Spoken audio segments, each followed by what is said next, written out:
నమస్కారం. సుఖీభవకు స్వాగతం. ఈరోజు సుఖీభవలో అపస్మారకానికి ఆయుర్వేద వైద్యం. ఆస్తమా రోగులకు కోవిడ్ ముప్పు తక్కువేనా? చలికాలంలో స్నానానికి ఏ నీళ్లు మేలు? గుండెకు మరింత మన్నికైన బైపాస్. ఇంకా హెల్త్ టిప్. మనం మూర్ఛ అని పిలుచుకునే ఫిట్స్ అంటే అందరికీ భయమే.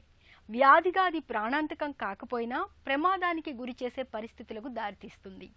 ఉదాహరణకు ఫిట్స్ రోగి ఏ రైలు పట్టాలు దాటే సమయంలోనో ఏ ఈత కొట్టే సమయంలోనో మూర్ఛకు గురైతే అది ప్రాణాంతకమే కదా.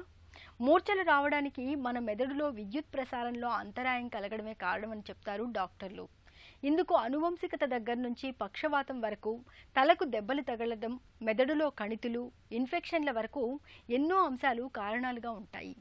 మూర్ఛ వ్యాధిని ఆయుర్వేదంలో అపస్మారకంగా పిలుస్తారు. మూర్ఛ వ్యాధికి ఆయుర్వేదం చెబుతోన్న చికిత్సలు, పరిష్కార మార్గాల గురించి ఇప్పుడు తెలుసుకుందాం.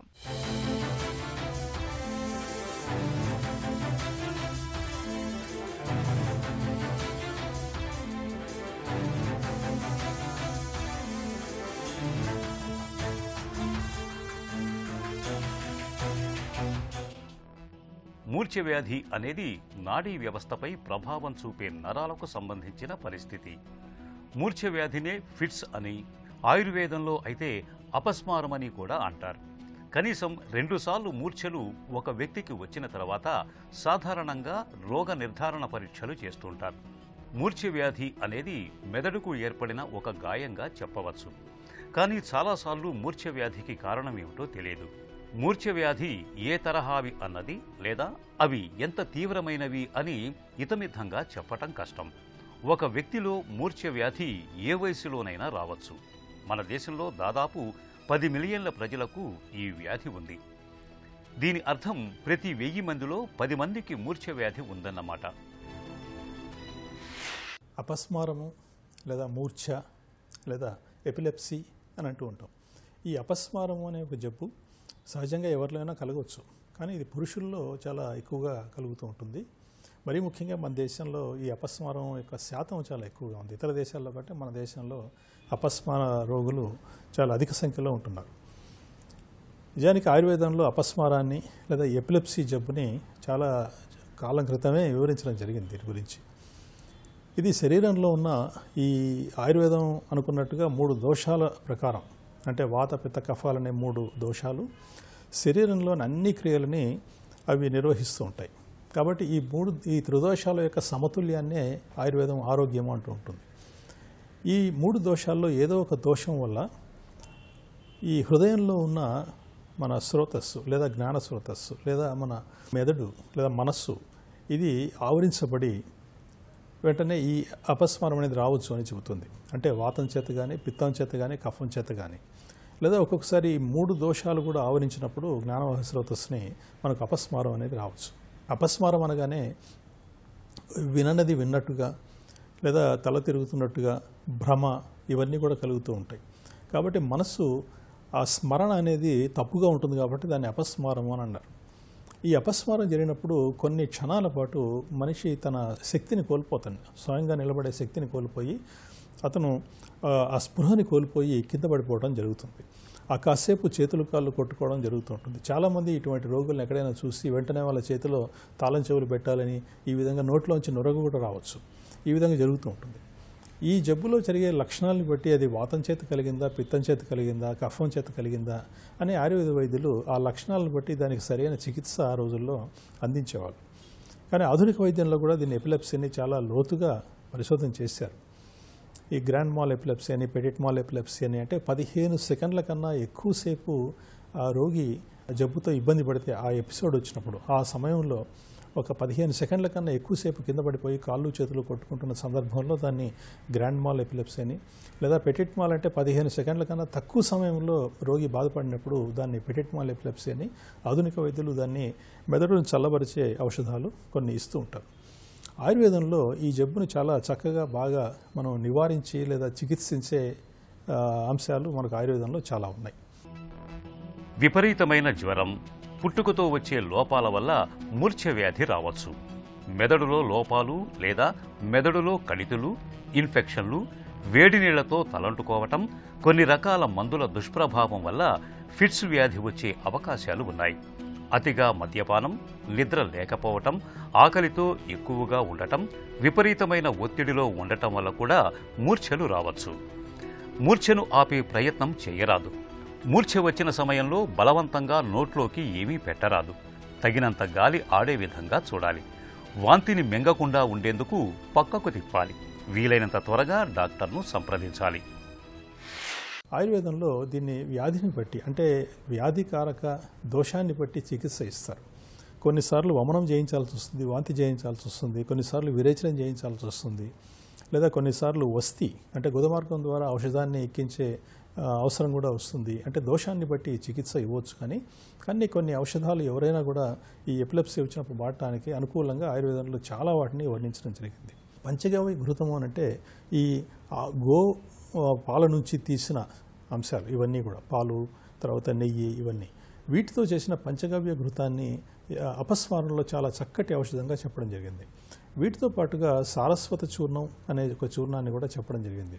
తర్వాత బ్రాహ్మి అనేది, జ్యోతిష్మతి, ఇట్లా అనేక ఔషధ మొక్కల్ని ఇందులో పొందుపరచడం జరిగింది. ఈ పంచగవ్య ఘృతాన్ని ప్రతిరోజు ఒక టీ స్పూన్ చొప్పున తీసుకుంటూ ఉంటే 2 సార్లు అది కొంతకాలానికి అపస్మారం వల్ల మనకు వచ్చే అవకాశం కూడా ఉండదు. సాధారణంగా అపస్మారం చిన్న వయసులో ఉంటుంది, కానీ 20 ఏళ్ల తర్వాత అదంతకదే మాయమైపోతుంది. రాదు 20 ఏళ్ల తర్వాత. ఒకవేళ వచ్చిన ఆ సందర్భాలు ఉంటే ఆ సమయంలో మనం పంచగవ్య ఘృతాన్ని చాలా చక్కటి ఔషధంగా మనం తీసుకోవచ్చు. దాంతోపాటుగా సారస్వత చూర్ణాన్ని కూడా మనం తీసుకోవచ్చు. బ్రాహ్మి, తర్వాత ఈ బ్రాహ్మి అనేది మండూకపర్ణి అని కూడా అంటాం. దీని యొక్క చూర్ణాన్ని నెయ్యితో కలిపి తీసుకోవచ్చు.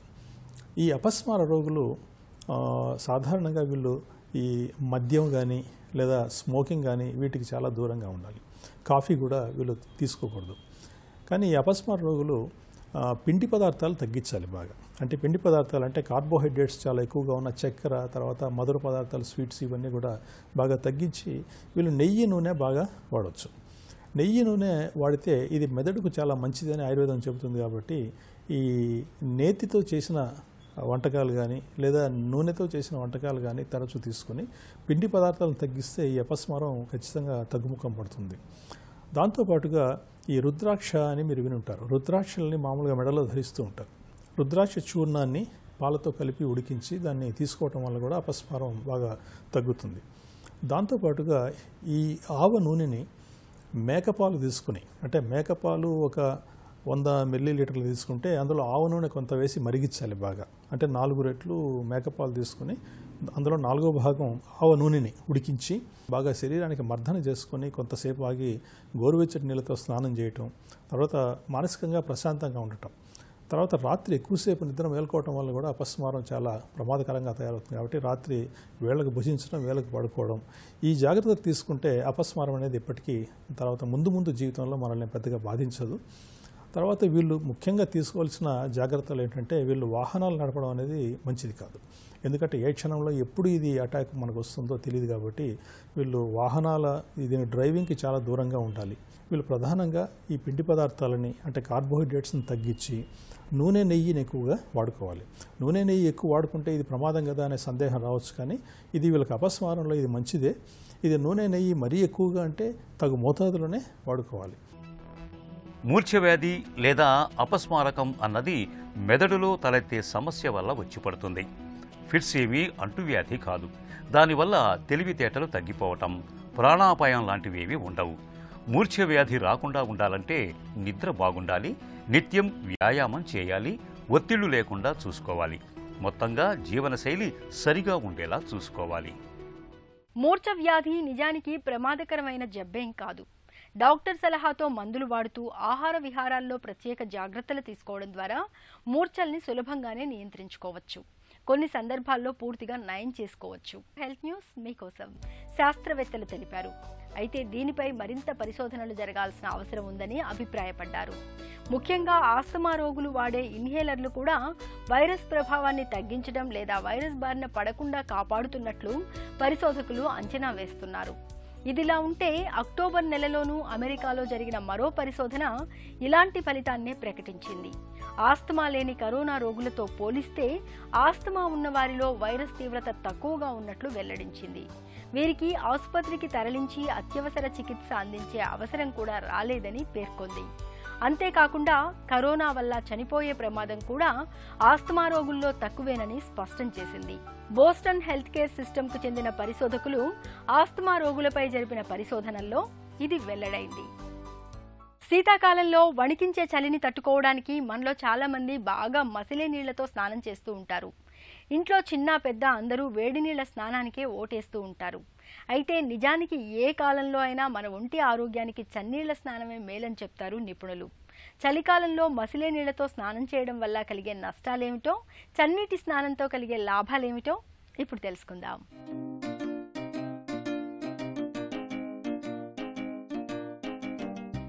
చలికాలంలో ఓ పక్క చలి మన ఎముకల్ని కొరికేస్తూ ఉంటుంది. ఇలాంటప్పుడు వణికించే చలిని తట్టుకోవటానికి మనలో చాలామంది వేడి నీళ్లతో స్నానం చేయటానికి ఉత్సాహం చూపిస్తూ ఉంటారు.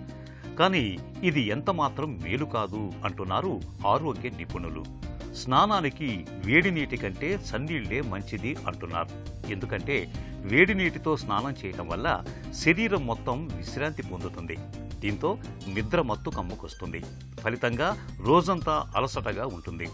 ఇక ఆఫీసులో పనులో ఉన్నవారు ఈ ప్రభావంతో బాగా ఇబ్బంది పడతారు. కాబట్టి స్నానానికి వేడి నీళ్లను ఉపయోగించటం ఏమంత శ్రేయస్కరం కాదు. స్నానానికి చన్నీళ్లను ఉపయోగిస్తే ఆ ప్రభావం శరీరంపై ఎక్కువగా ఉంటుంది. చల్లటి నీరు ఒంటిపై పడగానే అప్పటి వరకు ఉన్న నిద్రమత్తు వదిలిపోతుంది. స్నానం చేసే వరకు కాస్త ఇబ్బందిగా ఉన్నా ఆ తర్వాత దేహం మొత్తం ఉత్తేజంగా మారుతుంది. చన్నీటితో స్నానం చేస్తే ముఖంపై ఉన్న చిన్న చిన్న రంధ్రాలు కూడా తగ్గిపోతాయి. అయితే వేడి నీటి స్నానానికి పూర్తిగా దూరం కావాల్సిన పని లేదు. ఇంట బయట పనులు ముగించుకున్న తర్వాత సాయంత్రం వేళల్లో వేడి నీళ్లతో స్నానం చేయటం మేలు. సాయంత్రం పూట వేడి నీటితో స్నానం చేయటం వల్ల పగటి కష్టంతో వచ్చిన అలసటంతా తీరిపోతుంది. అలసిన కండరాలు సేద తీరుతాయి. అయితే మంచిది కదా అని మరిగే నీటిని కాకుండా గోరువెచ్చని నీరు పోసుకోవాలి. ఇలా చేయటం వల్ల ఉదయం నుంచి పడిన శ్రమ మొత్తం ఒక్కసారిగా తగ్గుతుంది. అలా పడకపై వాలగానే ఇలా నిద్ర పట్టేస్తుంది. కాబట్టి సాయంత్రం రాత్రిపూట గోరువెచ్చని నీటితో స్నానం చేయటం మేలు. అయితే సైనసైటిస్, మైగ్రేన్ వంటి సమస్యలతో బాధపడేవారు చన్నీటి స్నానానికి దూరంగా ఉండాలి. చన్నీళ్లతో స్నానం చేయటం వల్ల ఈ సమస్యలు మరింతగా పెరిగే ప్రమాదం ఉంటుంది. కాబట్టి వీరు గోరువెచ్చని నీటితో స్నానం చేయటమే మేలు. చలికాలంలో మసిలే నీళ్లతో స్నానం చేయడం ఎందుకు మంచిది కాదో, చన్నీటి స్నానంతో మనకు కలిగే ఆరోగ్య ప్రయోజనాలేమిటో తెలుసుకున్నాం కదా. గుండెకు బైపాస్ అంటే పూడుకుపోయిన రక్తనాళాన్ని తప్పించి వేరే రక్తనాళం ద్వారా రక్త సరఫరాను పునరుద్ధరించడంగా మనకు తెలుసు. సాధారణంగా బైపాస్ సర్జరీలో కాలి నుంచి తీసిన సిరలను గ్రాఫ్ట్లుగా ఉపయోగిస్తుంటారు. అయితే వీటికన్నా ధమనులను గ్రాఫ్ట్లుగా ఉపయోగించడం వల్ల అవి రక్త ప్రవాహ ఒత్తిడిని చక్కగా తట్టుకోగలవు. దీంతో బైపాస్ మరింత మన్నికగా ఉంటుందని చెప్తారు డాక్టర్లు. టోటల్ ఆర్టీరియల్ రీవాస్కులరైజేషన్గా పిలిచే ఈ సర్జరీ గురించిన పూర్తి వివరాల్ని డాక్టర్ని అడిగి ఇప్పుడు తెలుసుకుందాం.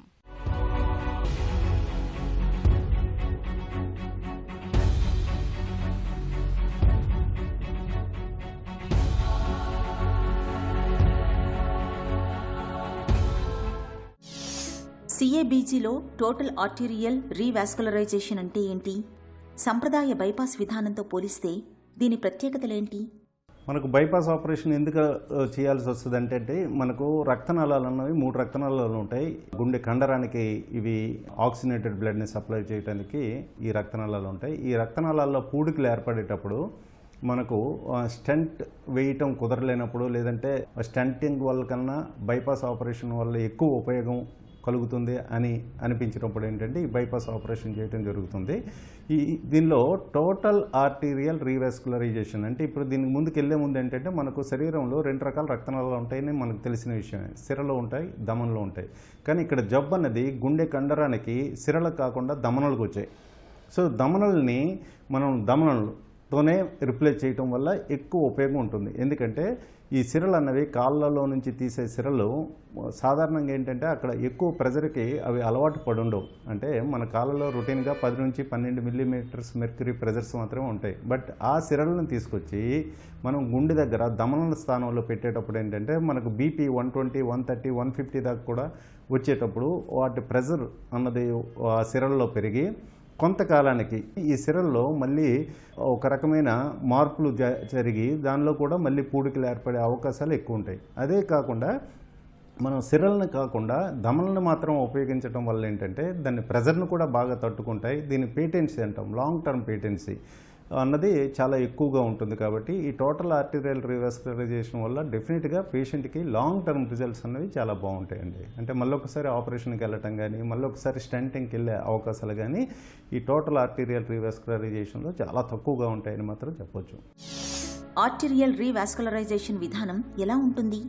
ఈ టోటల్ ఆర్టీరియల్ రీవాస్కులరైజేషన్లో ఏంటంటే మనం దమనలు మాత్రమే సేకరిస్తాం. మనకేంటంటే ఛాతీ లోపల ఈ మ్యామరీ ఆర్టరీస్ అని 2 ఉంటాయండి. కుడి వైపున ఒకటి ఉంటుంది, ఎడం వైపున ఒకటి ఉంటుంది. మనం ఏదైతే ఛాతీ బోన్ని ఓపెన్ చేస్తామో దానికి ఎడం పక్కన కుడి పక్కన ఈ 2 రక్తనాళాలని హార్వెస్ట్ చేసుకొని ఆ 2 రక్తనాళాలని మళ్ళీ జాయింట్ చేసి మనకు ఎన్ని గ్రాఫ్ట్స్ అవసరమైనా సపోజ్ 3, 4, 5, 6 దాకా కూడా మనం ఈ రక్తనాళాలు అంటే ఇప్పుడు దమనలను మాత్రమే ఉపయోగించే పద్ధతి అన్నది ఒకటి ఉందండి. ఇది కాకుండా మనకు కొన్నిసార్లు ఏంటంటే ఇక్కడ రక్తనాళాల్లో ఏవైనా ఇబ్బందులు ఉన్నా లేదంటే మనకి ఏదైనా స్టెర్నమ్ ప్రాబ్లమ్స్ అలాంటివి అనిపించినా సరే చేతిలో నుంచి రేడియల్ ఆర్టరీ కానీ లేదంటే కడుపులో నుంచి గ్యాస్ట్రోఎపిప్లాయిక్ ఆర్టరీ కానీ ఇవన్నీ దమనలు వీటిని ద్వారా కూడా మనం సిరలను వాడకుండా మనం బైపాస్ ఆపరేషన్ అనేది ఓన్లీ ఆర్టరీస్ అంటే దమనలు మాత్రమే ఉపయోగించి పూర్తి చేయవచ్చు.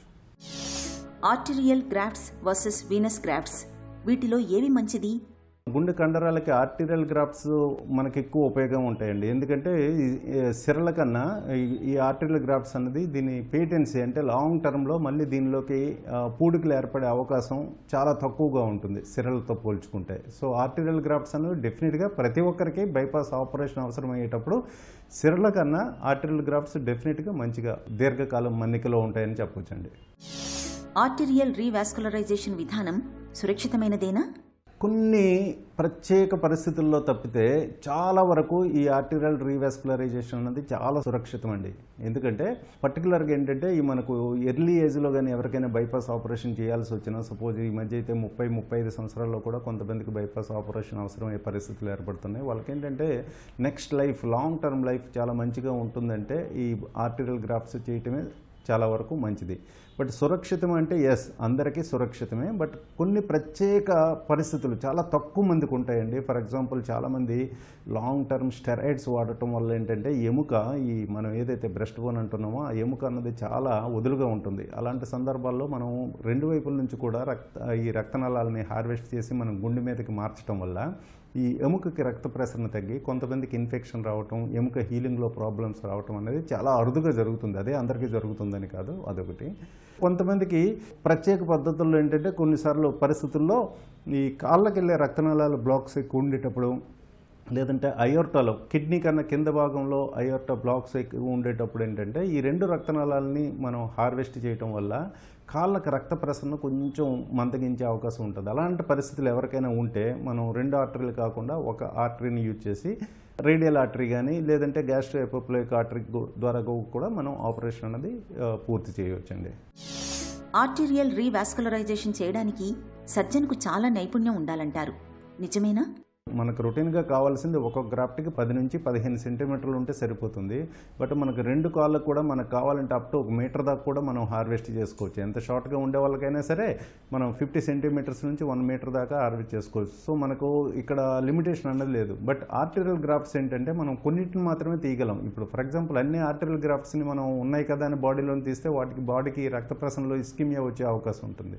సిరలతో పోలిస్తే డెఫినెట్గా ఈ గ్రాఫ్ట్స్ హార్వెస్ట్ చేయటం వాటిని అతికించడం అనేది కొంచెం టెక్నికల్గా డిఫికల్టీ అయితే ఉంటుంది. బట్ ఏంటంటే over a period of time మనం కొంచెం ఇంట్రెస్ట్ అంటే ఫర్ ఎగ్జాంపుల్ మా పరిభాషలో ఏమంటామంటే ఒక 15 నిమిషాలు కానీ ఎక్స్ట్రా మనం టైం కానీ స్పెండ్ చేసామంటే వాళ్ళకి ఇంకొక 10 నుంచి 15 సంవత్సరాల ఎక్స్ట్రా లైఫ్ ఇవ్వచ్చు. సో అందుకోసమని ఇది పాసిబుల్లే, చాలా వరకు చేయగలుగుతాం. బట్ సిరల్ అంత ఈజీ అయితే మాత్రం కాదు. దమనలు మాత్రం ఉపయోగించడం అనేది డెఫినెట్గా టెక్నికల్గా కొంచెం క్లిష్టమైన పద్ధతే. బైపాస్ సర్జరీలో సిరలకు బదులుగా ధమనుల్ని ఉపయోగించడం వల్ల మంచి ఫలితం ఉంటుంది. రక్త ప్రవాహపు ఒత్తిడిని సిరల కంటే ధమనులు చక్కగా తట్టుకోగలవు. దీంతో బైపాస్ మరింత మన్నికగా ఉంటుంది. చిన్న చిట్కా మీకోసం. చలికాలంలో మామూలు సబ్బులకు బదులుగా గ్లిజరిన్ శాతం ఎక్కువగా ఉన్న సబ్బుల్ని వాడండి. గ్లిజరిన్ సబ్బులు చర్మంపై తేమను పట్టి ఉంచుతాయి. దీంతో చర్మం పొడారిపోకుండా ఉంటుంది. సుఖీభవ కార్యక్రమానికి సంబంధించిన మీ విలువైన సూచనలు, సలహాల్ని వెంటనే మాకు రాయండి. మా చిరునామా Sukhibhava, ETV, Ramoji film city, Hyderabad 501512 లేదా sukhibhava@etv.co.in కు ఈమెయిల్ చేయండి.